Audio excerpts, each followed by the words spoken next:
welcome into in-game chat for, what is this, Saturday, March 22nd, 2025. It is season 19, episode number 10. I'm Scott. And I'm RJ. And welcome into the show, everybody. If you want to get in touch with us, it's very easy to do. We got our Discord open up, or you can hit us up on Twitch. Go to twitch.tv, find the show. You can just go to our website, ingamechat.net, go down to the bottom. There's a link to our Twitch account. You go over there, you watch the show, you join the chat room. Go to ingamechat.net, go down to the bottom. There's a link to Discord. You join us in the chat room. That's how it all works, and that's how it is. You can also do it interesting to call email the old-fashioned way, but you can email us, everyone, at ingamechat.net. And, of course, we're on the Facebook thing as well, so check us out there if you'd like to, and get this thing a clappity-clap real quick. There we go, and we're off to the show proper.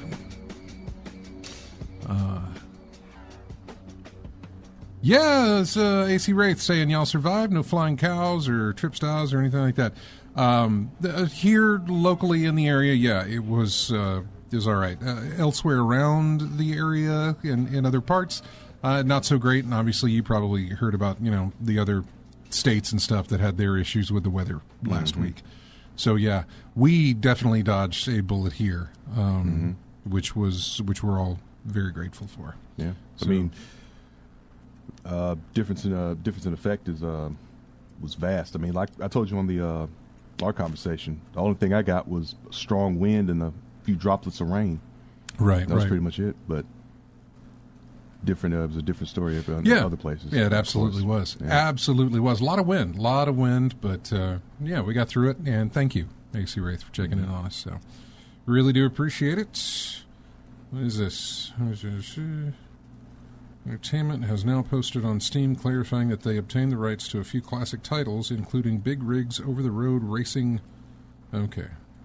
Anyway, anytime I get a notification from Wario64, and it's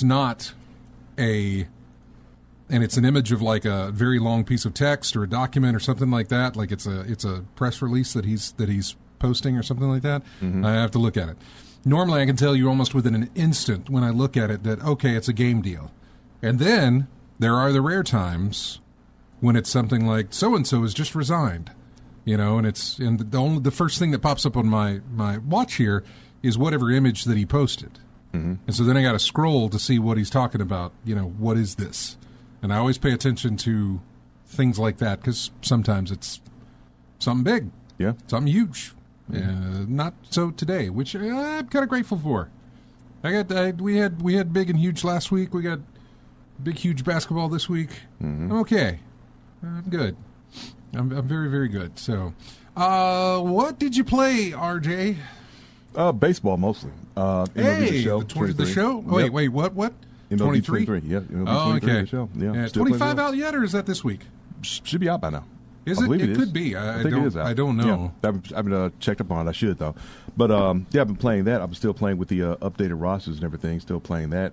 I've also been playing The First Ascendant on PS4 as well. And I just saw the notice from the PlayStation Store that as of June 19th of 2025, they're going to stop supporting it on the PS4. You got to play it on the PS5. And I was trying to think of a situation where, have you ever seen that before, where a game's on two systems and one gets shelved, unsupported, and the other one keeps going?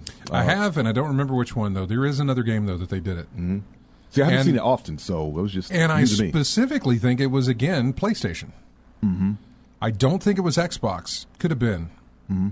It also could have been EA, where they're like, hey, we're turning off the servers for anybody who's playing on 360 or PS3 or 4 or whatever. But if you're on the newer consoles and on those servers, those are going to stay running. Yeah, they'll be fine. Yeah. Or if they're on the PC servers, those are going to stay running. But if you're on, the Xbox or the older stuff, we're gonna turn those off. Old generation, we're going to shut those off. Absolutely. Yeah, so I haven't seen that situation often. I hate that. I can't recall. Yeah, I hate that they're doing that. Yeah, that's what it said on the storefront. So I was like, wow, more reason to get a PS5 at this point if that's the case, because I'm liking First Ascendant, so I keep it playing till as long as I can. Actually, yeah. And I got friends online that I'm playing it with, so Have you talked to them? Are they going to make a jump to PS5? What is? I've got a friend of mine already playing on PS5. Yeah. I haven't talked to the others yet, but I will now that I've seen that. Yeah, of course. A little more of Grand Theft Auto Online. There's a lot of work in that Oscar Guzman flight DLC that they put in there. Yeah, man, it's a lot of stuff you have to go through in that. But I think I'll play that like one time and probably won't do it again. I'll probably just go back to the Cluck and Bell farm raid because that's pretty straightforward, and the money payout's pretty good in that so far. So I think I'll still be doing that. But at least it's worth playing through one time, seeing how I like that. But I think I saw a video of a playthrough of that, and looks like a lot of work in there for a little bit not more. A lot of yeah. A little more cash, but I think I'd have more fun doing Cluck and Bell. But I'll see for myself. Yeah, no, you absolutely have to, and things like that. And I've looked at that in. I think I used to do it in Destiny a lot. Mm-hmm. I would sort of try to be efficient with my bounties, mm-hmm. with the things that I would take, so that while doing one, I'm doing others. Yeah. And there were some times where it's like, that's just not beneficial. Mm-hmm. Like I'm just gonna get rid of that one and pick up something else later, or whatever the case. Mm-hmm. It's not, it's not really working to my benefit. It's going to make me do more than what I should, mm-hmm. For a little bit of a reward that I could make just as much from doing this other stuff twice or whatever the case may be. Mm-hmm. So yeah, I totally get it. Yeah. So. Yeah. Yep. That's pretty much what I've been playing this week. What about the week before last? Same thing? Pretty much same thing, yeah. Okay. Mm-hmm. I wasn't sure. For me, it is Marvel Snap, of course. I keep going through that, doing the Snap stuff. And then, what else did I play? I'm playing House of Da Vinci 3. Puzzler? Yeah, the old puzzler. Every now and again, I'll fire it up. Really haven't had much of a chance to lately. I didn't think I was going to have, I didn't think I was going to get to play anything last Sunday. I really thought, honestly, that whole day, this whole thing with the weather coming in, I expected us to be without power. I did not expect to be able to post the show like I did, but it just did not happen the way that we thought it was going to happen. So I was able to get around to doing that. So I think I lost power for like 5 minutes. We never lost power here at the station, and I don't think I lost any power at the house. Definitely, not even a flicker that I know of. Mm-hmm. But and power the next day, no problem. Got the show posted. It took a little bit longer because I got home just a little before 1. Oh, because I was here. Yeah, you did say it was going to be a long night. I knew it would. Yeah. Well, just because the storm may come through the station where the station's located. The storm may come through there. But our broadcast reaches a lot of places, mm-hmm. and so, especially all late stations. So we have to stay here and cover for those areas that are still affected. Yeah. So we didn't leave until about 12:30 or so, and I got home around 1, and I slept in. I don't normally sleep, but I got up at 10 the next morning.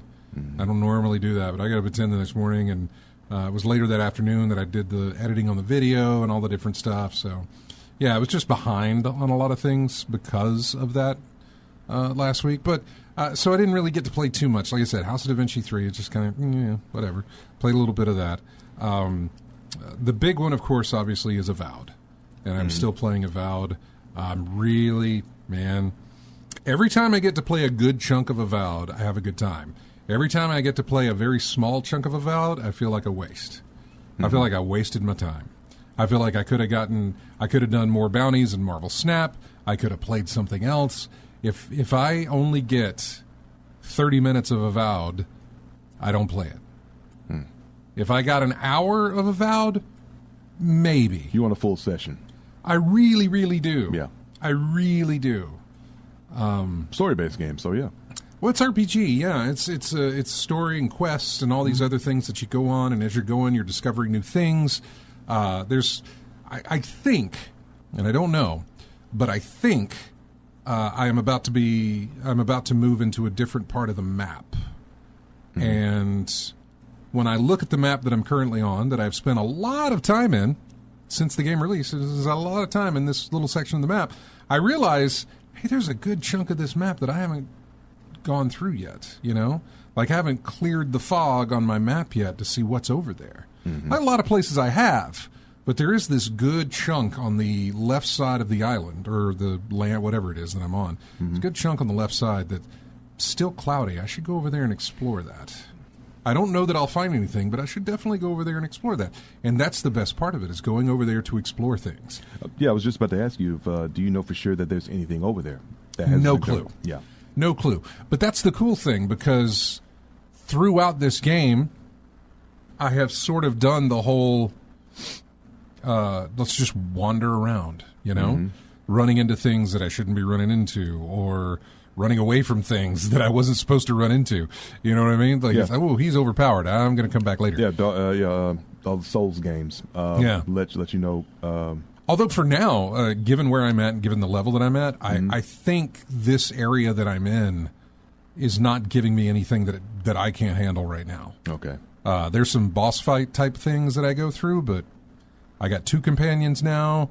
I got some great magic that I can use. I got guns. I got a nice 2-handed big axe thing made of a hip bone of some other animal.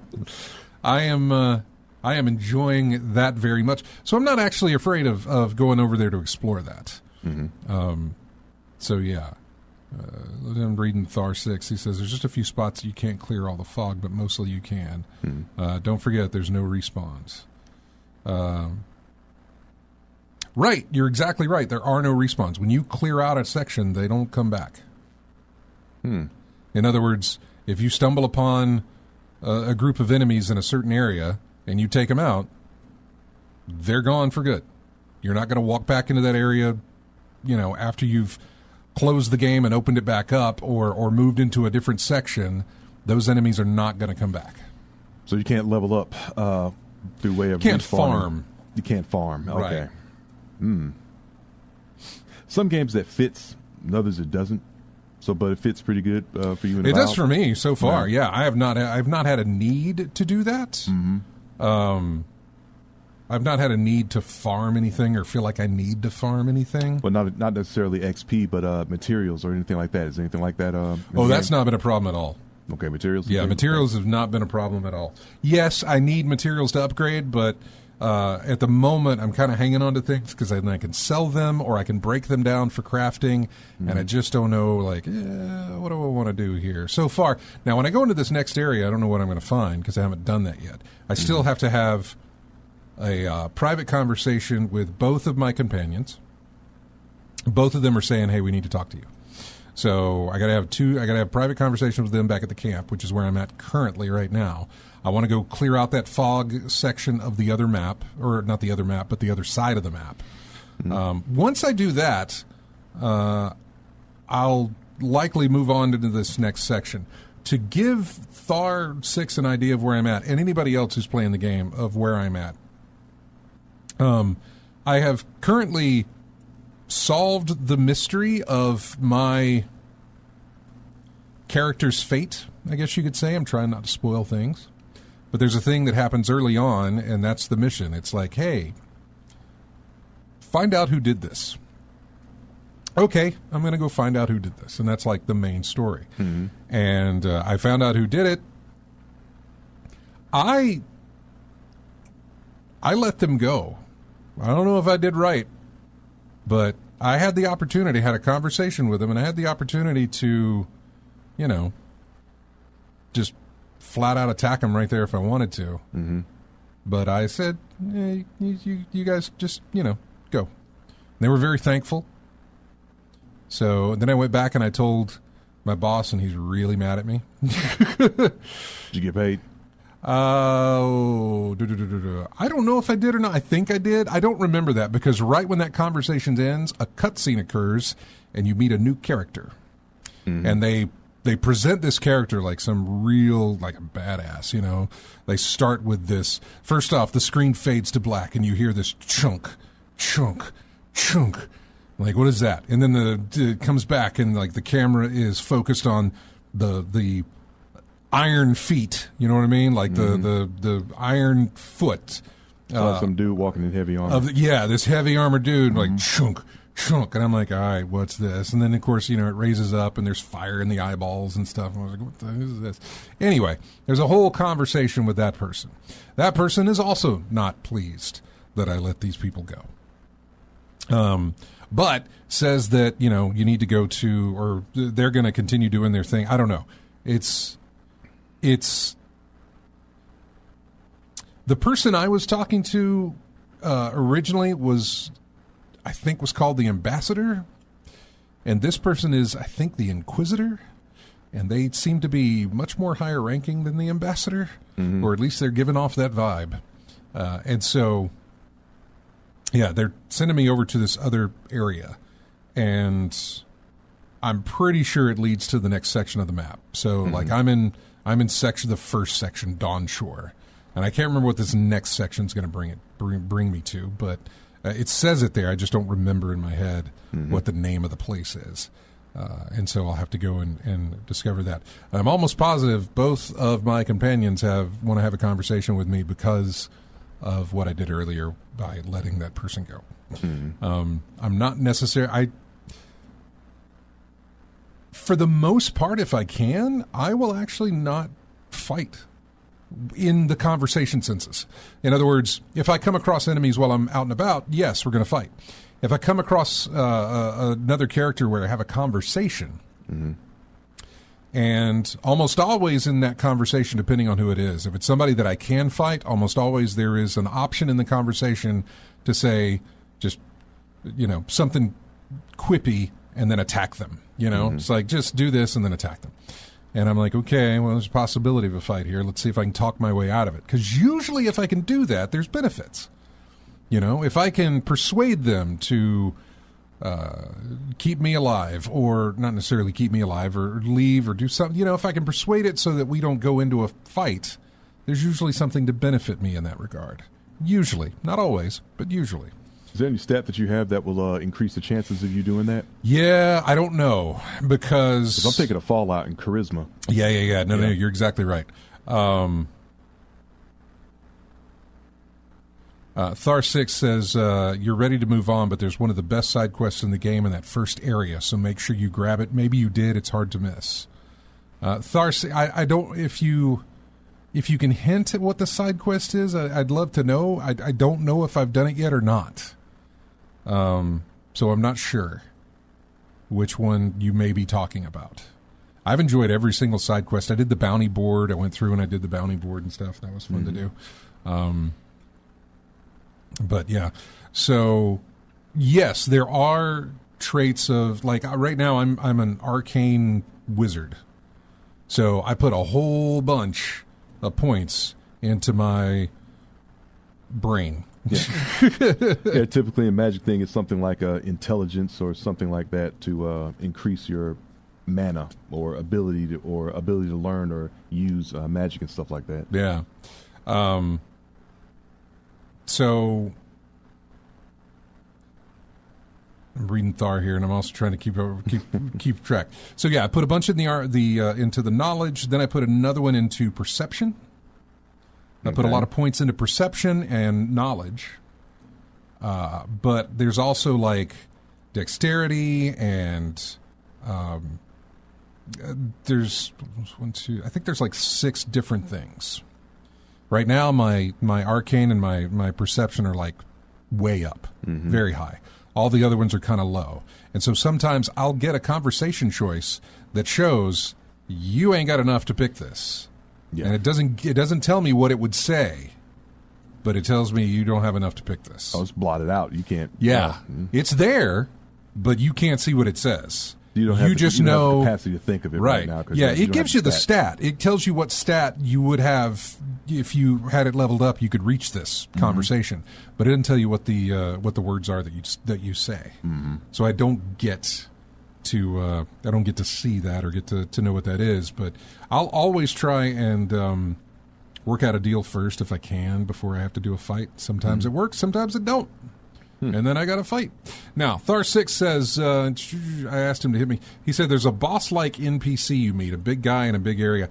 Thar6, is this... I met him on, or at least I met a big dude on a street corner. And I talked to him, and he's like, look, I don't like you, but you're not doing anything that I'm going to get mad at right now. So you just know that you're being watched. If you mess up around this area, I'm coming after you, which unfortunately I messed up around that area. Well, I had to go talk to this guy who was being bullied by, I guess, members of this gang. And I tried to do the conversation to where we don't fight. I was more threatening than I was anything else. I was more like, You had that bone axe on you at the time, didn't you? Well, yeah, I always do. Right now, that thing, I can swing and take out the grunts no problem. Mm-hmm. And then for some of the bosses, but yeah.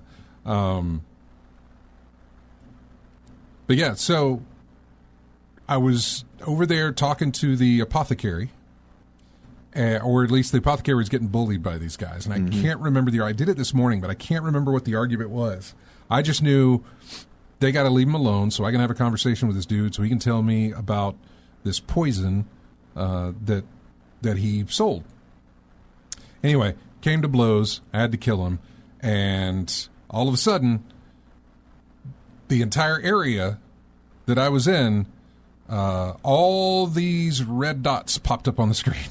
Because basically every NPC that was in that area suddenly was angry at me.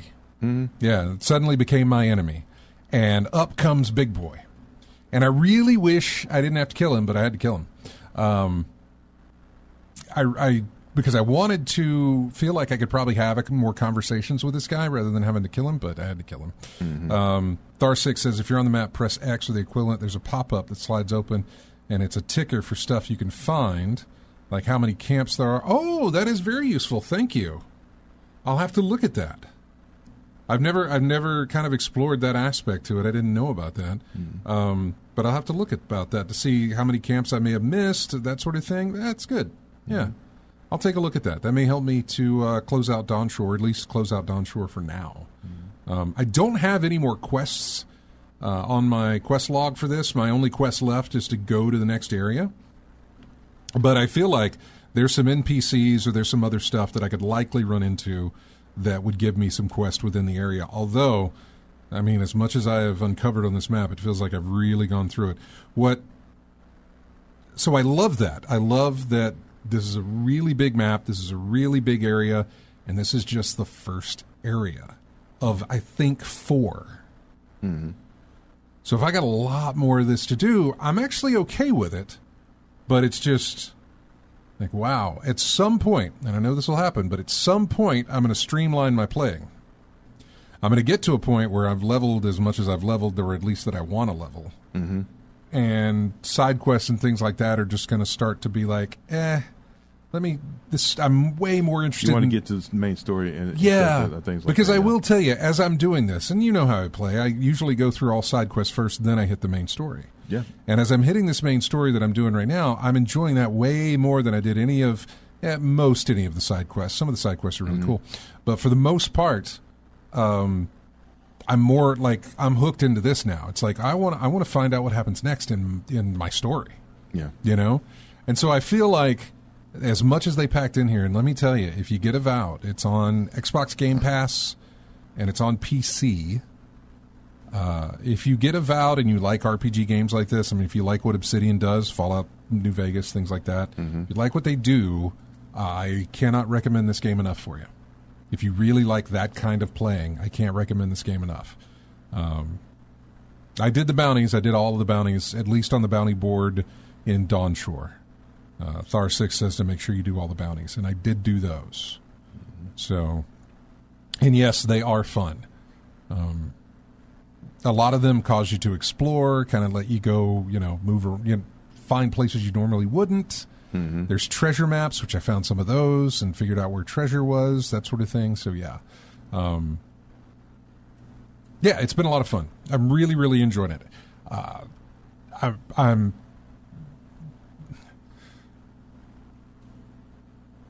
I'm not necessarily worried, but like, I do want to play other things. I'm not getting bored with Avowed. I'm really not. But, you know, I have a hankering to play like an Assassin's Creed game because Assassin's Creed is being talked about right now. I don't necessarily want to play Shadows at some point, sure, but I don't feel like buying a new game right now. When the price drops. Yeah, when the price drops, yeah. Yeah. I do have Mirage. I think it's Mirage. Is that what it is? Is that the one they did? Is it Mirage? I'm not really keen on... it's the one they did last year. It was a very quick... It was a year before last, I think, actually. Thar6 says the best fight in the game is a bounty later on. Are you talking about a bounty in Dawnshore or a bounty in one of the other areas?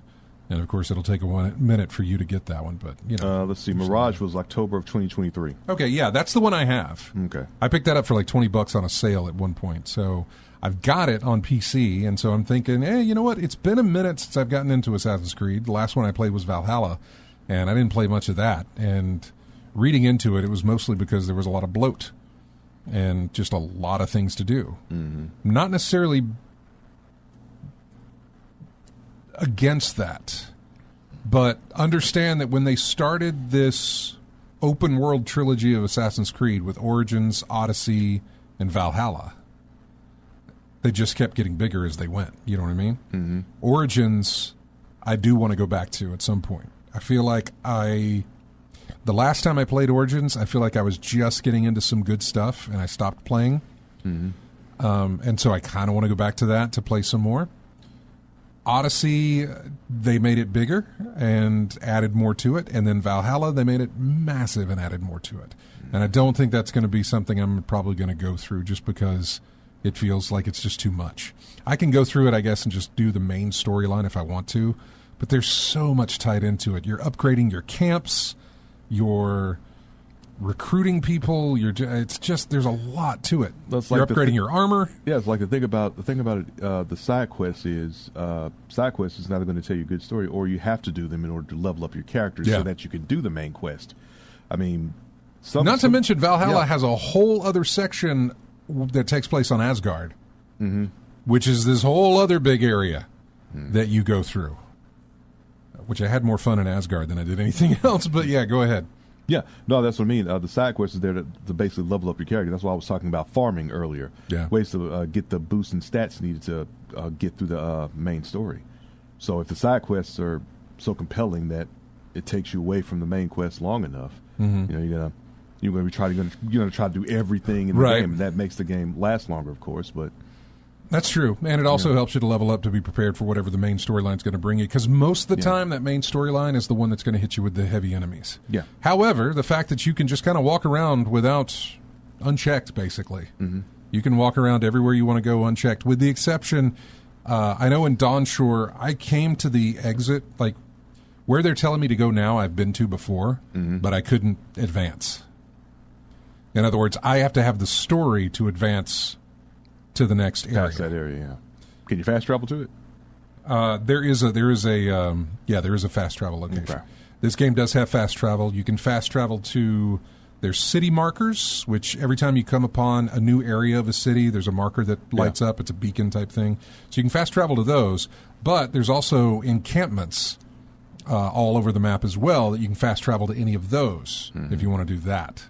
So I've been doing that as well. Lethal Migrant says, my favorite is the most broken one. Unity is a great game. I reinstalled Unity on my Ubisoft Connect, Origins, whatever it is. The Ubisoft the front loader thing, I installed Unity on there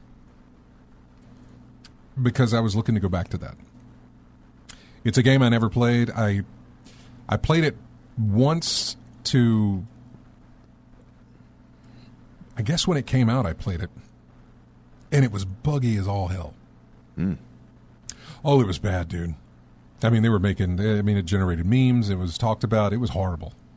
The optimization on it or whatever it was, that was the one where you saw just hovering eyeballs and a whole row of teeth and a tongue, but the rest of the face was gone, and there was this stringy hair, and so it was just nightmare fuel. Yeah, because it wasn't loading in everything else. It was horrible what they had done.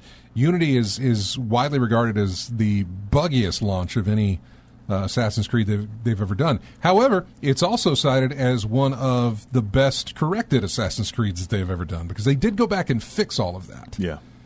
They went back and they put some good polish on that game from what I remember. And so I wanted to fire it up and see and play it. This is back before they bloated the thing out with a bunch of side quests, before they made it an open world. Mm-hmm. It was more of an open city type of thing, but before they made it open world.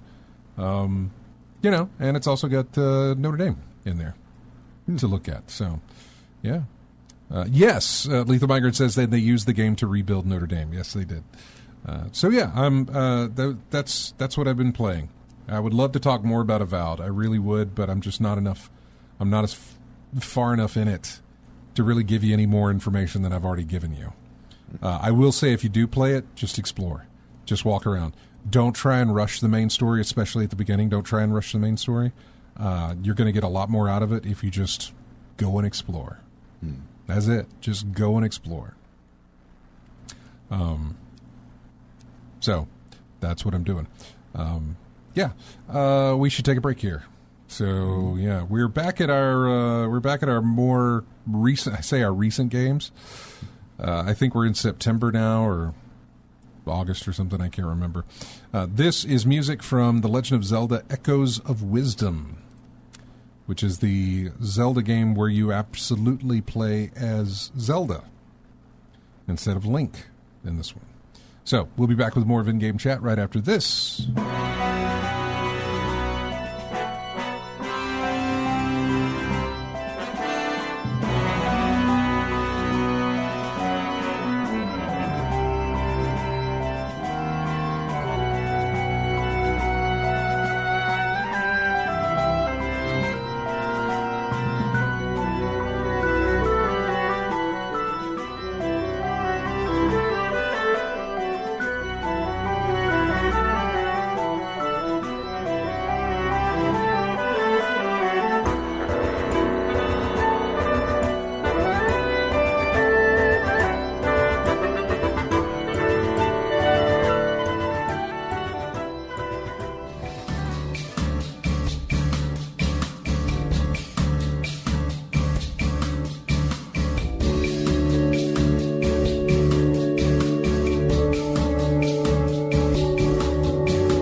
Back into In-Game Chat. Just got a text from Dave. Old Dave, he's listening, or at least he's getting ready for work, but he'll be listening to the show on YouTube and wherever tomorrow, I think. And anyway, hey Dave. This music is from a game called Home Safety Hotline. I remember seeing a thing about this last year and totally forgot about it. Never even added it to my wish list, which is weird. I should have.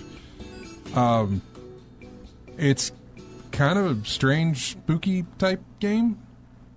Unique. Seemingly. I'd have to go back and look at it again. But yeah, I just remember being very interested in it. Yeah, well, unique, so it's got some good. First, it's got some good going for it now. It's got a pull for me. Because we got a whole lot of clones and whatnot in the market. Yeah, we do. Absolutely. Home Safety Hotline is the name of it for anybody who's interested. It's on Steam, and it's called Home Safety Hotline. It's got very, very retro type graphic type stuff to it. It is not like a platformer or a first person thing. It is. I'm not sure. I'm not sure. Initially, it says a horror puzzler. Yeah. Hearing noises, seeing things, called Home Safety Hotline. Our operators are standing by, waiting to give you the answers you need to protect your home from all manners of pests and household hazards. And you're the operator. Yeah, you're the operator. Yeah. So you take these calls of people saying that there's some weird things going on in their home. So, anyway, I'm very interested in that. Get out the house. Yeah, no. What are you talking to me for? Just get out the house. It was one of those things when I was looking for the music, this came up and I was like, oh, I remember that game. Mm-hmm. Why didn't I, during sales and all these other things, I haven't been looking for it. So anyway, I've added it to my wish list and I'll pick it up during a sale. I'm still looking at the screen of the video for it. There's a button on your operating screen that says put on hold. Yeah. Yeah. But I think when you do that, you can hear them. Yeah. So I'm not sure. I'm not exactly sure. But it was an interesting concept for a game, and I was really interested in it. So anyway, we talked about what we've played. I guess we should move on to the news of the week, maybe, or at least some of the news of the week. I've actually gone through, this morning I went through and I read all the news that we had put in here. And, let's do the Game Developers Choice Awards. Mm-hmm. That's about what we got time for right now before we jump into the other stuff. Let's see.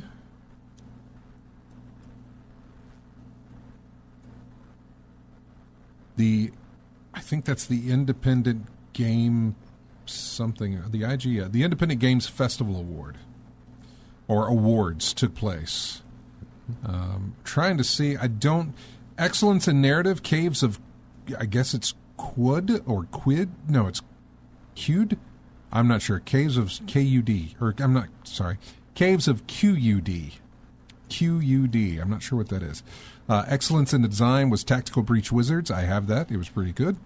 Haunty was excellent in visual art. I have played that. It's on Game Pass, or was on Game Pass many, many months ago. Hauntii, Haunty, was in there. Going to the Game Developers Conference Awards, Lifetime Achievement Award went to Sam Lake from Remedy, the old Max Payne guy. Pioneer Award went to Lucas Pope, which is... that's the guy that did Papers, Please. Yeah. Okay. Innovation Award went to Balatro.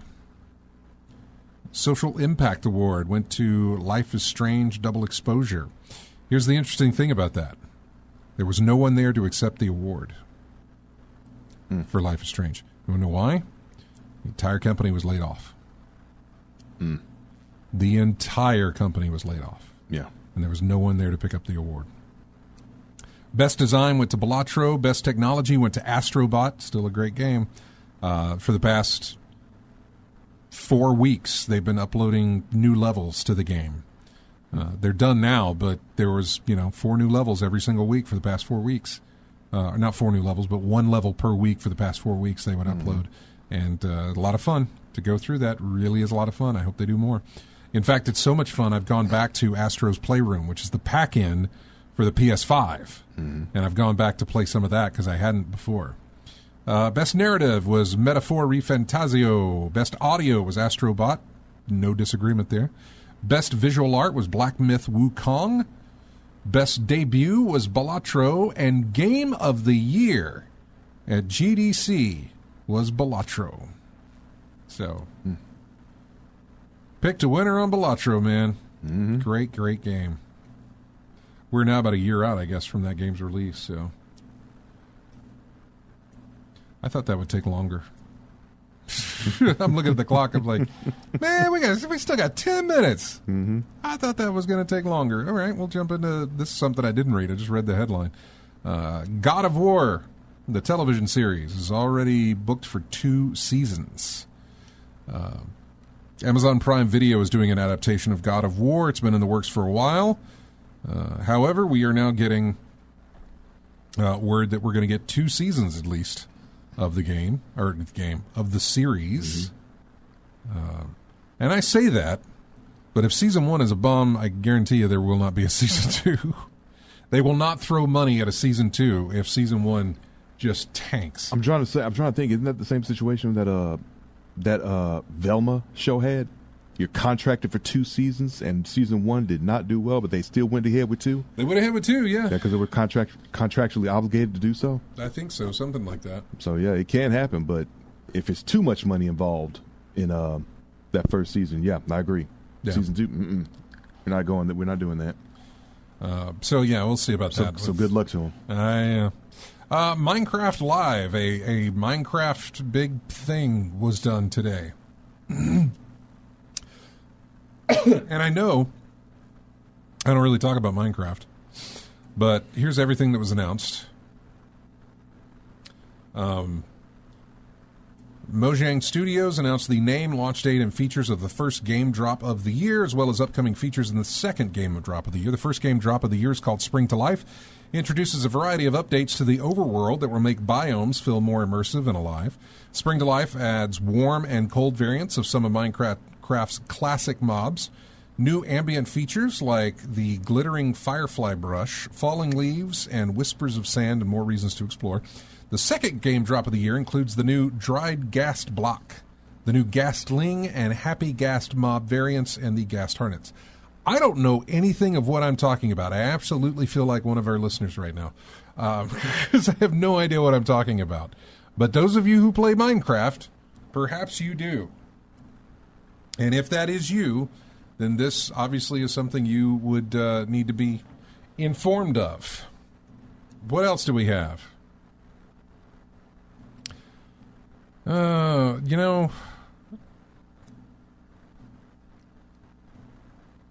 It's all about these ghasts, and I'm just going to skip it because it just does not seem interesting at all. It doesn't, man. I thought it might be, but it's absolutely not. It's absolutely not worth it. That was something that happened after I'd already done the news, by the way. So that wasn't... I just put that in there because I thought, oh, we got Minecraft announcements. I wonder what's going to be in there. Oh, I forgot. I don't play Minecraft. I don't know what any of this stuff means. I have no idea. What else do we have that I can go over real quick? Oh, yeah, we're getting Pokemon Lego. And if you already thought we had Pokemon Lego, you're wrong. Those are some other form, like Duplo or something else. It's not, yeah, no, it ain't Lego. Mega Blocks or something like that. I'm not, yeah, it's Mega Blocks is what it was. But now, Lego has teased that they're going to be teaming up with Pokemon. There's no release date beyond 2026. There's no pricing. There's no other details. And, yeah, we don't know anything else. They just teased it, and we know we're getting it. So, yep. A page on the LEGO website simply states, Lego Pokemon coming soon. We're going to get the $200 legendary one. Yeah, I know. The big Pikachu. The big Pikachu? Nah, It ain't going to be me. Or just that big ball that they put them in. Outside of maybe building a Pokeball, that's about it. Mm-hmm. And that depends on what they do. If they do one of moderate size, not one of these big $300 Death Star sized Pokeballs. So they would make that. Oh, absolutely they would. It's popular enough to merit someone's going to pick that up.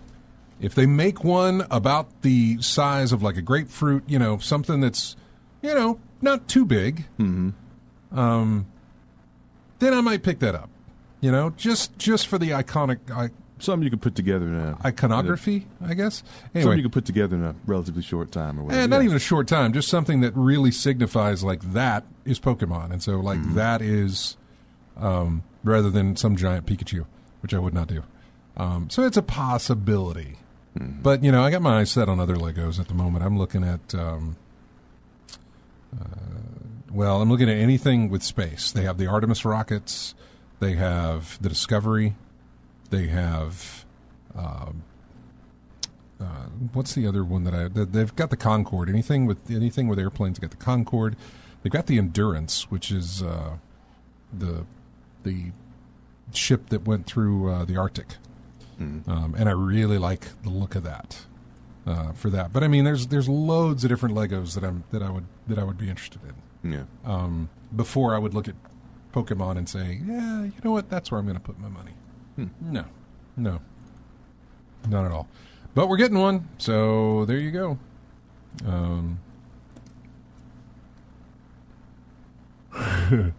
Yeah, Mega Bloks had released a bunch of Pokemon sets.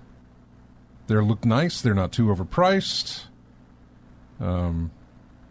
This article here from Kotaku says, they look nice. They aren't too overpriced, though buying any Mega Block product always gives extreme store brand Fruit Loop vibes. And existing Lego fans with extensive collections will want sets in which every little circle on each little piece has the world-famous Lego or logo emblazoned on it. What's potentially bad for Mega Bloks could be great news for scalpers who will now have genuine Toy World Rolexes to hawk instead of knockoffs. But we still won't know from some time how all this shakes out. Even if we get more information on the Lego Pokemon sets this year, they aren't set to launch until next year. The company needs to make room for the other big branded mashups on its release calendar, like the Lego Game Boy that is coming out this October. And there was also announced for Mario Day, there was a larger Mario Kart Lego model that you could build of Mario inside his cart. Yeah. That Lego Game Boy, though, yeah, I'm gonna have to put in for that one, for that, and it comes out in October, so there's a nice little thing happening around October that I could probably, put in a good word and maybe, ask for it. So, as we near the top of the hour here, I don't know where else to go in here in the news. The Rainbow Six Siege X, it's getting an update. It's going to go free to play. That's great. I've never touched the game in my life. I feel like I'm talking about Minecraft again. They're doing a bunch of updates for Rainbow Six Siege, and they're actually going free to play with it, so good on them. Is free to play going to get me in there? Nope, not in the least. Is that Ubisoft? That is Ubisoft. Ubisoft, yeah. Ubisoft is having an interesting time, and we're going to get into that later on, because the closer we got to the release of Shadows, the more weight felt like was on Assassin's Creed Shadows to hold this company afloat. Yeah, there's a lot of pressure on that game. Yeah, because Ubisoft is in dire need of some successes going forward. Star Wars Outlaws did not do well for them. So yeah, they absolutely are trying to look for a winner here. Shadows is doing well given the numbers that they've told us, but I can't. They've told us. Yeah, well, they've said they've reached. I have to go look. I think it was 2 million players. It was either 2 million players or 2 million sold or something. I can't remember. The problem that I have with that is the fact that you can play this game, Assassin's Creed Shadows, any Ubisoft game, you can play when you subscribe to their service. Mm-hmm. So instead of buying the game, you just give them $20 rental fee, and you can play it for a month. Yeah, I mean, if you got let's say 2 million, like you said, how long could that number be sustained for? Because if it's like, but I don't even know if that's counting the people who have Ubisoft Connect or the subscription service. Yeah, but I'm saying give it over a few days, a week or so, when the game is done. It's like you said, is a rental fee, and they just get rid of it. Is that number going to drop to 50% or drop 75%? I mean, if it drops below 75%, if it drops over 75%. Well, that's one of the things I've always been curious about with every Black Friday we talk about this. Mm-hmm. Ubisoft is the first company to do drops. Yeah. As far as the price is concerned. If the game released a week ago, no big deal. We're still dropping the price by like $20 or $30. Mm-hmm. It's a weird thing, but Ubisoft has always done it that way. Yeah. And I kind of feel like if you just wait a while, Shadows will drop. Not to a permanent price, but they'll have a sale or something will go on. Yeah. And you'll be able to pick this up. I've read a few reviews that said the game is decent, but is it worth day one full price purchase? And they're like, not really. See, I'm at the point now where you can put that with any game. Really. There's no game that I am there day one on. Yeah. I think we talked about that before, but yeah, I'm in the same boat.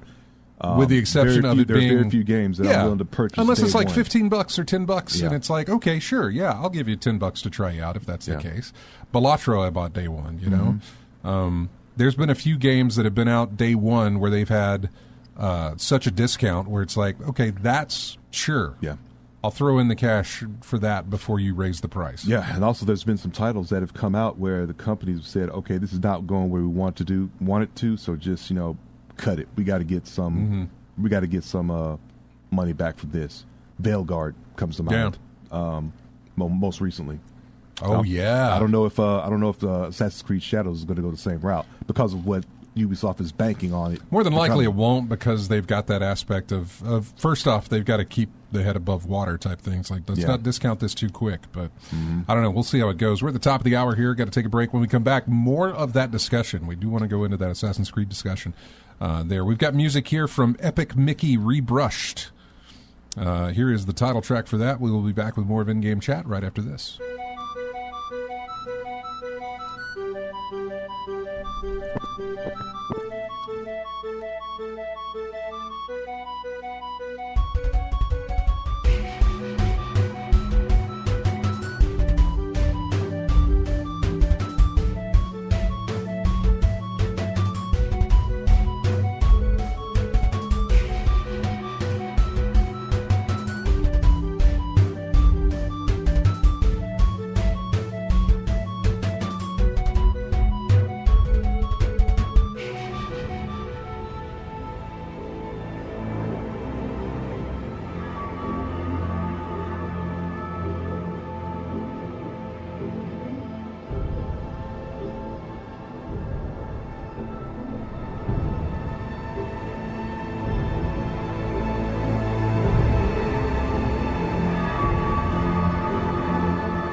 Welcome back to In-Game Chat for some epic music.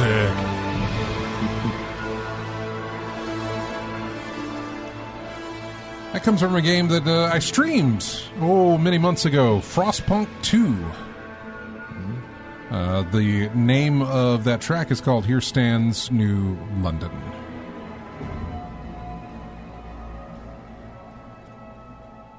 Welcome back to the show, and yeah, I guess we ought to jump into the Assassin's Creed stuff, you know? Well, I do want to get to that GTA. I don't know if you saw that. Well, let's see, where are you at? You're on the... Yeah, if you go down to that GTA story, the GTA 6 delay and stuff, we'll get into that as kind of like a last little bit, but that was interesting to think of. And I'll tell you, we'll tell you about that coming up later on, as to GTA 6 and why not knowing what the release date of that game is scares other publishers and developers. So yeah, we'll go into that a little bit later on. But I want to hit up Assassin's Creed right now, and talk about that. So let me find all my stories for Assassin's Creed. Yeah, there it is. It's coming from an analyst. So I mean, it's not necessarily coming from Ubisoft, but you can kind of look at the track record that Ubisoft has had recently. Yeah. And in fact, I mean, I can just go through this. The analyst told Reuters that it's kind of an existential moment here for Ubisoft. The company's stock price reached a 10-year low in 2024 following the disappointing sales of Star Wars Outlaws. The analyst believes if Shadows can do really well, whatever that term means, yeah, that's vague. As far as sales, that could go a long way toward repairing the financial position that Ubisoft is currently in. It's said that Ubisoft is in negotiations with potential business partners to help the company turn things around, including good old Tencent from China. Mm-hmm. It recently came to light that Ubisoft might be looking at selling off individual game franchises. Microsoft and EA are said to be in the mix for that as well, but Ubisoft has not commented on any of that. So we're not exactly sure what is going to be happening with this. Or, and again, we've talked about this, we don't know the numbers. And that's kind of, let's see. Man, let me tell you. My fingertips. Assassin's Creed Shadows has passed 2 million players. Yeah, and you were mentioning the $20 program that you play on Ubisoft. Their Right. What I was looking for was the story on this. So Ubisoft has hailed another Assassin's Creed Shadows player milestone, but has yet to confirm a sales figure. So it's players, not sales. Yeah. In a social media post, Ubisoft said Shadows had seen 2 million players since its release on March 20th. That was up from the 1 million players on day one. Now it's at 2 million players. That's enough to surpass the launches of Assassin's Creed Origins and Odyssey. But it's only talking about player count. That's not talking about sales. Yeah. We don't know how many of those 2 million people are... The numbers that matter, really, in this case, yeah. Shared accounts, accounts and subscription services. Yeah. We don't know any of that. But they've had 2 million people playing the game. At the time of this article's publication, Assassin's Creed Shadows was on 58,894 concurrent players on Steam, which was enough to break into the top 30 most played games on Valve's platform. That's fine. Keep in mind that when you do play Assassin's Creed Shadows on Steam, it does open up the Ubisoft app in order for you to play. That peak is expected to rise as we continue into the game's opening weekend. For comparison, Origin's all-time Steam peak was 41,000, and that was over 7 years ago. Odyssey got up to 62,000. It seems likely that Shadows will become the most played game on Steam later this weekend. If they're at 58,894, they got to beat 62,069, and if that's the case, I think they will. The Veilguard launched on Steam back on October 31st. Its peak got up to 89,000 on Valve's platform, and we see what happened with that. Mm-hmm. In other words, the amount of people playing your game doesn't necessarily mean that you've made whatever... It's doing good financially. Yeah. Like, that doesn't mean that it's sold that many. It just means that many people are playing the game. Yeah. I mean, and I look at the, like I was talking about the subscription service earlier, and I'm looking at... Which EA has another yeah. one, by the way, for Dragon Age. Yeah. And I'm looking at your, this ad next to the article we're looking at, Assassin's Creed Shadows, $70 to buy. Man. Oh, I can... And if you're unsure about a title, and if you got a subscription service, it's easier to hit that rental fee as to pay $70 outright. Yeah, you know, I've considered it a time or two to just, you know, pay a monthly fee and then play the game. Mm-hmm. But I feel like I would end up paying for a second month, you know, to continue playing the game. I don't think I would finish it in a month. Yeah. That's my problem with it. Like, I do want to play Shadows. I want to play Outlaws. And when Outlaws drops enough, I'll eventually pick it up and play it. Mm-hmm. But, and same for Shadows. Yeah. Currently, I'm looking at it $54 on one of the key shops going around. A place called Instant Gaming has it for $54. If you want to do it that way. Yeah. Still not doing that, though. What else is on sale? Anytime I go to gg.deals, I have to look at everything to see what else is on sale. Because I'm like, am I missing anything? Ooh, The Thing Remastered. Yeah. The Thing Remastered being $23. You know, you drop down to $15 and I'm likely to pick you up. Yep. But $23, not really probably going to be doing that. What's on my wish list that might be on sale right now? It's a good price. Besiege is $2.30. That's not a bad price. See, Manor Lords, which is a city builder type thing, that's at $18. That's not bad. Final Fantasy VII Rebirth, that is $40 basically. Yeah, there's some good stuff, but I'm not, nothing really sticking out as like, hey, get this. No, I'm good. So,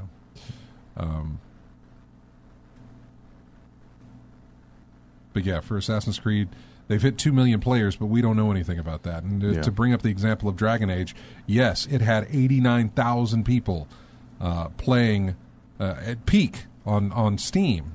And that's just one. That's just Steam.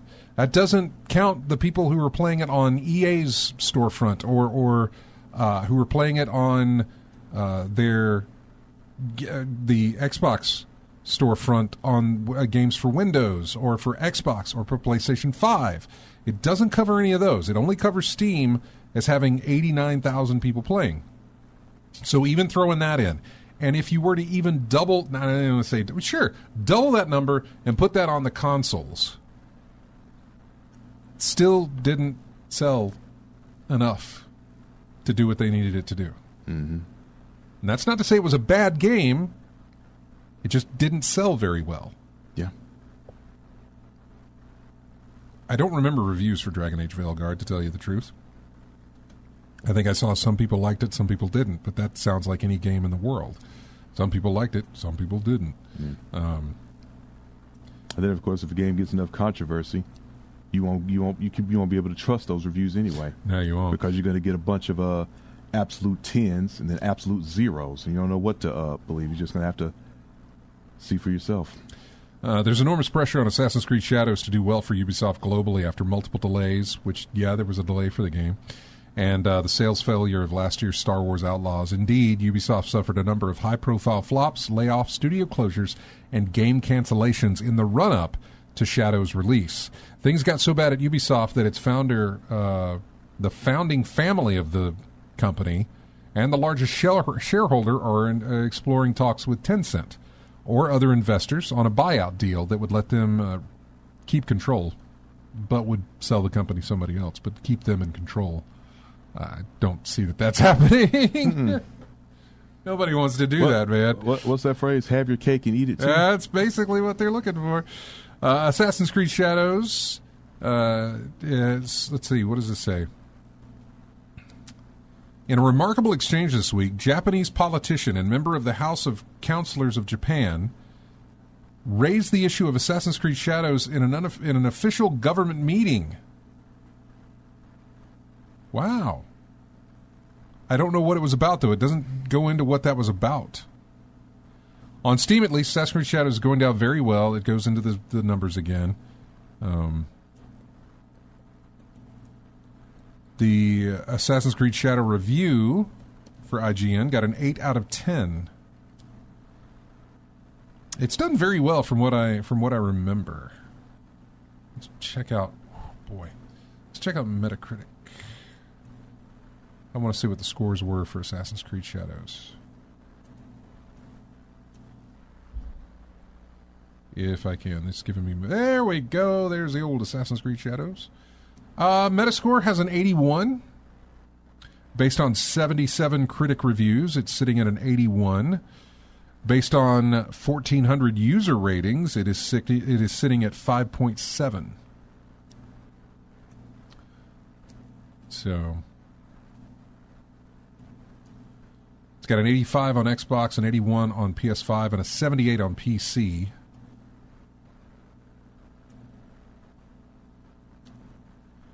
I mean, overall, it's positive. If you look at the critic reviews, overall, it is a positive review of the game. I don't think it'll be enough to... I think they'll still look at it as a flop. Hmm. Or just another one. I don't want to call it a flop, honestly. But I think they'll look at it like they looked at Star Wars Outlaws. Maybe a little bit better than Star Wars Outlaws. Just because Star Wars has a built-in fan base, but so does Assassin's Creed. So, yeah, I think...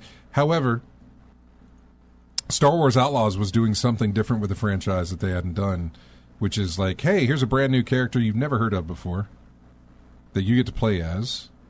And, you know, I'm not sure that was any kind of a problem with it, but, yeah. I thought a little something about the Japan Parliament talking about what issue they had with the Assassin's Creed. Was it the desecration of different... Yeah, something like that. It says, I got a piece of an article here. Members of Japan's government brought up Ubisoft's recently released Assassin's Creed Shadows in Parliament, saying some of the game's contents are disrespectful to Japan's culture and heritage. Officials specifically pointed out how players can destroy sacred religious shrines within the game and how villagers within these shrines can be slaughtered by players. Yeah. Yeah, that part. They've actually gone back and they've corrected that. Mm-hmm. They issued a patch in the game that would correct. I remember reading about this because it said, "Hey, you can no longer deface the property of certain places within the game." Mm-hmm. It goes further on to say, additionally, officials pointed out how Ubisoft didn't obtain permission from the organizations and relevant regulatory bodies to put the shrines and landmarks in the game, claiming Ubisoft took them without permission. Ubisoft now has addressed some of these concerns by Japan's government in a day one update. Yeah. So that as well. It's interesting that they can't. It's like when they did Origins, did they go and talk to the government of Egypt, Cairo? Hey, can we put those in our game? Do you have to? It's kind of related to that Pal World thing article you got in here as well. I've never really considered it, but I obviously understand. Maybe things have changed and you have to now. Yeah, I kind of understand. In I guess the game takes place in Japan, right? I maybe there's maybe I don't know. Yeah. First off, I'm not good at. I don't know the culture of Japan enough to give you they're overdoing this or this is very respectful and they shouldn't have done it in the first place. I can't say either way on this. I do not know. Knowing what I do know of, the little bit I do know of Japanese culture, very, very, very protective of their religious culture. Mm-hmm. Which mixes in a little bit with their government culture type as well, because of kings and rulers and things like that. But very, very, very, very serious when it comes to their religious. I don't want to say artifacts, but their temples. They're like you were talking shrines, about, temples and shrines and things like that. Like Ghost of Tsushima. Yeah, I'm curious if they went out and got any permission to use any spots. I don't know. I don't know if there's any sort of real-life landmarks within Ghost, other than locations. Mm-hmm. In other words, you're on this piece of land that existed this many years ago. Here it is. You're on that area. There was, an encampment at that sort of part of the land there that many years ago. I don't know. Is it actual temple or generic temple? Right. Yeah, based on pictures. And I don't know if Ghost. I don't know if Ghost did that or not. I don't know if that was. I really can't recall if that was based on authentic locations or not. Right. Because the whole thing was beautiful, so it could have been a whole thing made up. Just say it's in this area and make it all up. I don't know for sure. But the thing about Assassin's Creed games that we've always done is they've always been very authentic to the location. Yeah. They may not have been very authentic with the characters that they've used and everything with the story or something like that. Mm-hmm. But in relation to the location, it's been very, very authentic with it. Yeah. Look at any of them. I mean, we just talked about... Yeah, you just talked about Notre Dame. Notre Dame. Yeah. Yeah, they used it to help rebuild Notre Dame. Did they have to go and get permission to use Notre Dame when they put it in the game? Which, again, you're talking about a completely different country who may say, there it is, do with it as you will and whatever you use it in, whereas Japan, not so much. Yeah. Like, yeah, it's there, but you can't put that in your painting. You can't put that in your TV thing. You can't put, I imagine there are strict rules about the depictions of certain temples within media, not just outside the country, but within the country as well. Mm-hmm. So, yeah. Seeing how Nintendo protects their property, it has to come from somewhere. It's a good point as far as the way Nintendo is clamped down on what they allow. In the use. That's a really good point. So yeah, maybe that's where it comes from. Maybe that's what it is.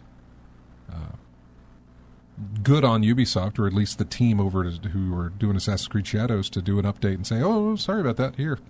There, can't do it anymore." Which is great. That's fine if you could do that. And luckily, I guess there's nothing story bound for you to do it in there. You know what I mean? Like, oh well, this is where you enter the temple, and it's a big story set piece where.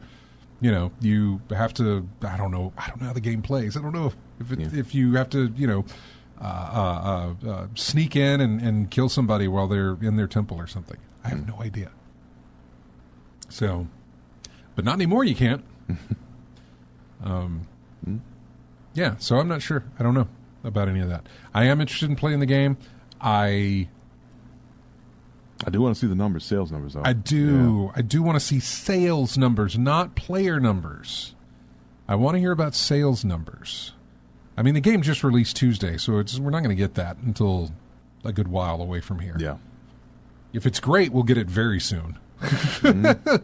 Let me tell you, one thing that does not get a delay is the announcement that you have sold, 30 million copies of a game or 6 million that is not something you wait on. Yeah. You put that out as soon as you can. So the fact that we're getting this is how many people are playing the game rather than this is how many people have bought the game likely tells you a story as well. Yeah. And I don't know the numbers. So this is just speculation on my part to thinking that if they had good sales numbers, they would release good sales numbers. They could release it along with the player numbers if they want to. But at the same time, if you're going to say that there's 2 million people playing our game, but only 30,000 copies sold, that number doesn't line up. This reminds me of the time when Last of Us 2. Yeah. That one of the things that people were saying was, look how many copies are on the shelves for this game, to counteract the numbers selling and things like that. But that's kind of hard to do because everything was going digital. Yeah, at that point, really, you can't really judge by that, because even if you look at, well, for one, sorry, when you walk into a video game store, you're not going to see 8 copies of a game on a shelf. You're going to see 1 copy of a game on a shelf. You're going to take it to the front. They're going to give you the game, and then they're going to put the other thing out there for you to pick from. Yeah, they don't put now used copies. They absolutely do. Yeah. Used copies, they'll put a bunch of them up there if it's used, so you just grab that. Yeah, but I think the one they used in the example I was talking about was Best Buy, where they put all of them up there. Or put you're right, they do at Best Buy. Best Buy put all of them up there, or on a shelf, and they got them in behind that glass and stacked up in there. Yeah. And that's what they were showing, that you were completely in stock for that. But like we said, a lot of folks were going digital at that point anyway, so... You're exactly right. So you couldn't do it that way. You can't do it that way. You can go into, I think Walmart does it, Target, like you said, Best Buy. Yeah. I think all of those stores, usually have some kind of case where you can look and see, like, oh, they got a couple of copies of this, or ever how many copies they've got, or they've got none at all. But a place like GameStop doesn't work that way. Yeah. So I remember what was Toys R Us's method? The stickers. Pull the little tag off, yeah. And walk to the and then you person in the back. It's like you were taking your winnings from Vegas and going to the cage. Yeah. And like, here you go. I'd like to exchange this voucher for a game, please. Yep. But that was the first play. So there were, whenever I was, because I couldn't drive because I'm a kid, whenever I was taken to Toys R Us, for whatever reason, the 2 places that I would go to the most inside of Toys R Us, and I don't know why this is because I'm an only child, right? Mm-hmm. Board game section. I would always go to the board game section and look at the board games, and they would all look great and look colorful, and they would attract my eye, and I'd be like, that'd be great. I can't play any of these. It's just me. That's great. Next place I would go to, the video game section, of course, and you would see that wall of game box art, voucher pocket underneath where you pull a little ticket out from it and then take it to the cage to get it exchanged. Yeah. Oh boy. Good times. Yeah, no, it was great. And I remember, Toys R Us is where I got Super Mario Brothers 3. Mm-hmm. The night it launched, I got it. The only thing I can remember, I was with my mom. It was dark outside. Mm-hmm. We got it from Toys R Us because at that time, really, if you wanted, you had to go into Montgomery to get it. Like, I live in Prattville. That's 20 minutes away. And at that time, you had Walmart and that was it. Mm-hmm. And Walmart really wasn't on that bandwagon, I guess, at the time, or something about it. I just, for whatever reason, I was getting it at Toys R Us. Yeah. Maybe they were doing an early launch or what. I don't know what the case was, but it was dark outside. I was in the car, and I turned on that little light that you could see, and I read the instruction manual all the way home. Mm-hmm. and then got to play the game when I got home. Yep. But I remember that.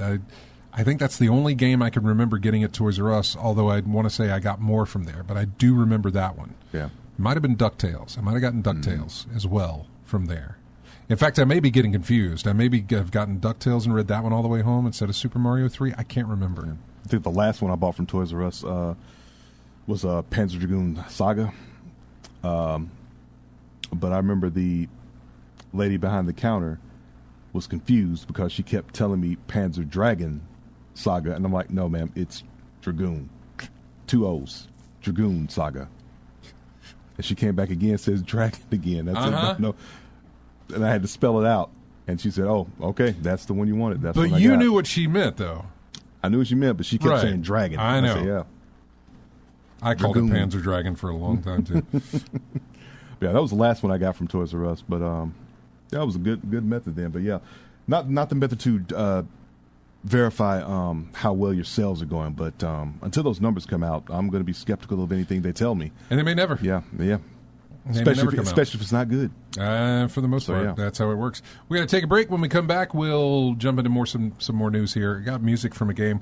That's a game I'll open that back up during the break here. Game called UFO 50. It's on Steam, but it is a collection of 50 games. Games you haven't heard of. Not game. They were games that were specifically made for this collection. Mm-hmm. And the way you play it... You can play it, I think, in any order you want to, but if you play it in the order that they give it, a narrative starts to form with every little game that you play. Mm-hmm. There are all these little mini games that you play, about 50 of them, and they start in like the early times of video games, where it's like just some dots, know, on the screen, and then and then the next game you play might be something from the 8-bit era. Maybe something from the 16-bit era, and then you move on. So you keep going into these things, but a narrative forms, and I don't know what it is, but I've heard a lot of good talk about like, hey, that's one of the most innovative games that I've played because of the way it does it. So we've got music here from UFO 50. I had a massive amount of tracks I could pick from this game because each little game has its own music with it that also represents the time period with what it represents. But I basically just went with the main menu music here. So we'll be back with more of In-Game Chats right after this.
Welcome back into In-Game Chats. That is music from Broken Sword, Shadow Templars. It is the main theme. This just had a remaster. Tried to find the music from that, but went ahead and just got the original one because I couldn't find the remaster music. But welcome back into the show. We were talking about Assassin's Creed... You know what? Steam had a really good year. 1.7 million Steam users. Oh, this was interesting. So Valve tracked... This is how much, obviously they keep an eye on you, but it's their storefront. They're going to keep an eye on you from that. So Valve went back to 2023 and looked at everybody who signed up and joined Steam in 2023. 1.7 million Steam users that joined Steam in 2023. What they wanted to do was see how many of those people stick around. And if they do stick around, what do they do with their time? They looked at people who came in on like a big AAA game release and made an account on Steam and bought that game and played that game, and then they followed them for a year to see like what happens. What did they do? To gather data illustrating the effectiveness of the approach, we went all the way back to 2023 and identified the biggest 20 releases of that year. We looked at every new first-time purchaser generated by those products for a total of 1.7 million new users. So of those 1.7 million new accounts generated by the biggest releases of 2023, they followed them from what they did from January of 24 to March of 25. They went on to enjoy more than 141 million hours of playtime in additional games on top of all the playtime they put in on the game that actually got them into the store. They weren't just playing games, they were also buying new ones too. All of those players have gone on to spend $20 million on in-game transactions across hundreds of other games, plus another $73 million on premium games and DLC across thousands more products. So that's just from the 1.7 million users that they tracked in 2023 that spent that kind of money. 73 million in a year. Just from the 1.7 million, of which I'm not a part of, but I absolutely contributed to whatever, that and you did, or, everybody has who is on Steam. They probably bought a game last year on Steam. $5, sale, $1, whatever. They probably did. Or they got a gift card and they used that to buy, so the money was spent. Not only did these New Year's users stick around beyond their initial purchase, but they went on to spend a further $93 million in just over a year. That's about $55 a piece, which if you're sensible about when and what you buy on Steam, that could be more than just one game. $55. That could easily be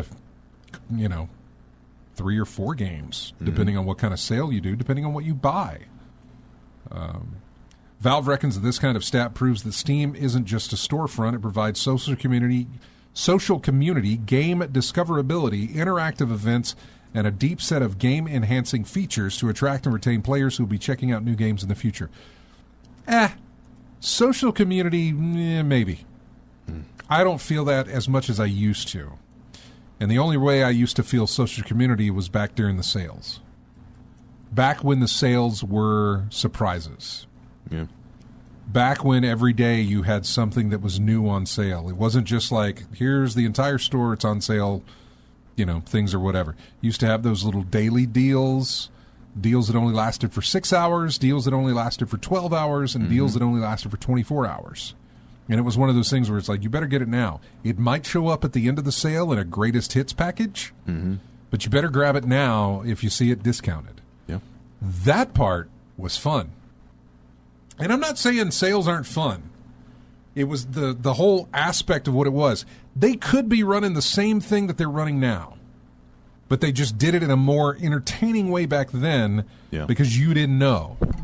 Yeah, I mean, Steam sales was the thing. I think we talked about it a few months ago about how Steam sales weren't as fun as they used to be. Yeah, they used to mean Steam sales used to mean something earlier in its existence. I mean, that sudden price drop, and you scrambling to pick it up. And things. It sounds like nothing. Telling all your friends about it. You I know. Hurry up and pick this thing up. Exactly. It sounds like nothing now, but I remember picking up Sleeping Dogs Definitive Edition or whatever it was. Yeah. The big old Sleeping Dogs edition, because there was a price error on Steam, and I think it was $3. Oh, snatch that up. Yes, a lot of us snatched that up, and we kept it too. Yeah. That's one of the games on my backlog. I mean, it's what I think I bought the definitive edition at a discount, and it was pretty good. I haven't finished it yet, but from what I played of it, it's a pretty good game. Yeah, the reason was because you were there watching the countdown clock for when it was going to roll over to here comes the new deals. What are we getting? Yep. And boom, there it is. And for whatever reason, like Sleeping Dogs was cheap. I mean, under $5. Yeah.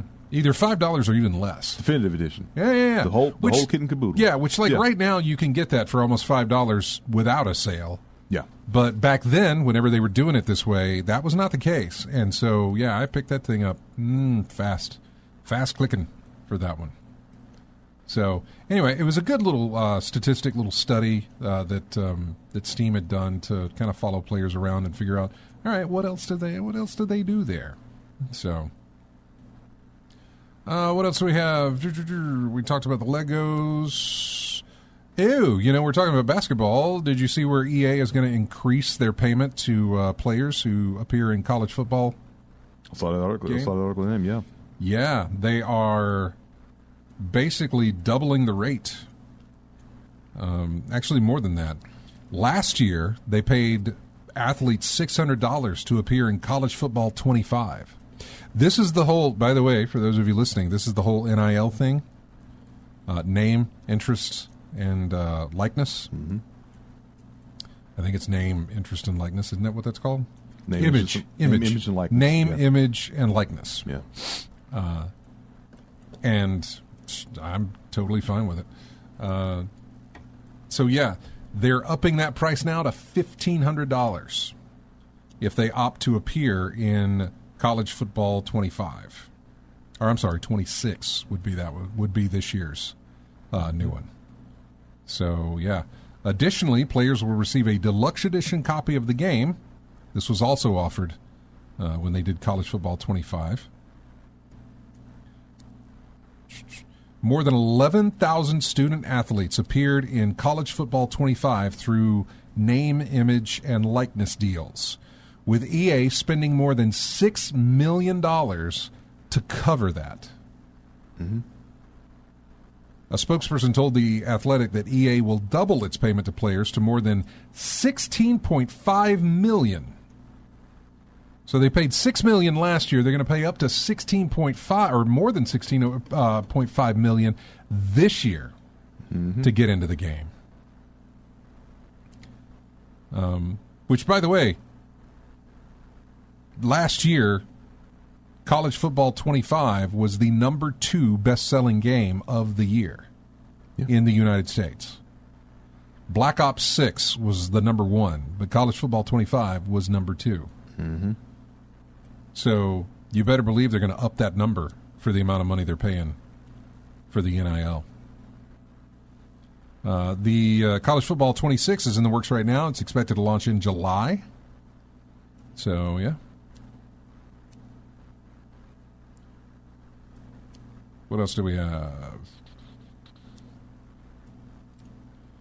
Game developers have launched the North America's first industry-wide union, which anyone can join. And I hope that goes well for them. I really absolutely do. Game companies do need that union. Where did I read? Oh, I was doing... Okay, so for those of you who just keep this on in the background, you know that I do the random fact segment on our Monday through Friday show that we do in here. And I was collecting new ones this week, and I came across one talking about crunch. Yeah.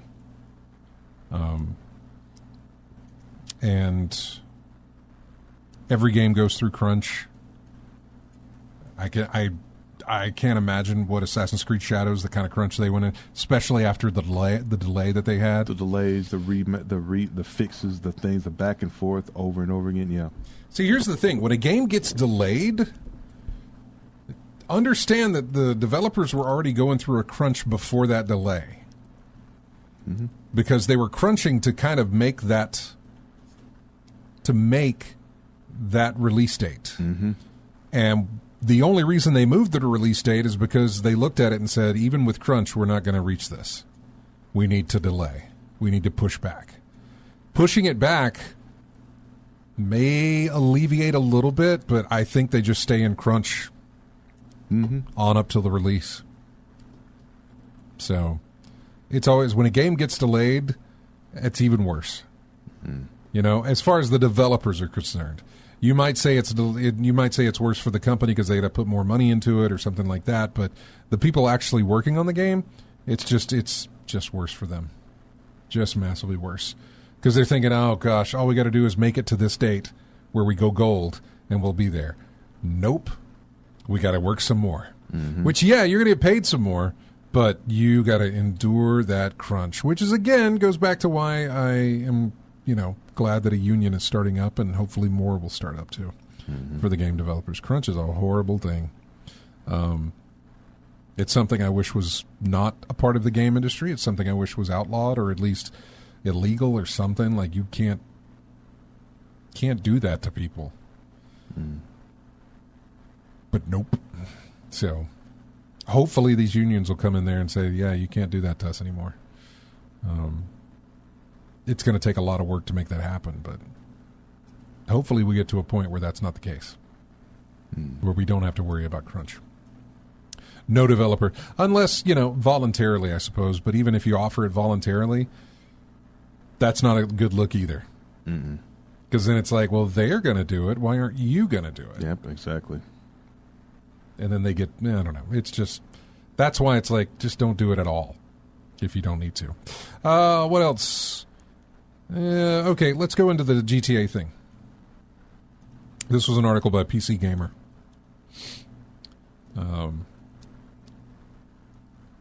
The near future plans of many game studios depend on whether or not Grand Theft Auto 6 actually releases this year. If you make the wrong guess, it could be disastrous. If you're a game company who's holding its breath, waiting for GTA 6 to get out, and then it gets delayed by 3, 4, 5, 6 months, what do? You either have to be able to launch into that big black hole that the GTA 6 has left, or you have to extend your run rate by an additional 6 months, and that's not going to help out. A lot of companies won't be able to do that.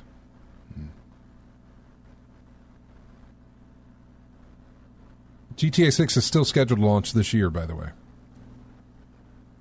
PC, that'll be sometime down the road, but PlayStation, Xbox, still scheduled to release this year on those systems. The fact that the parent company who releases, Rockstar does GTA. The owner of Rockstar is Take-Two, right?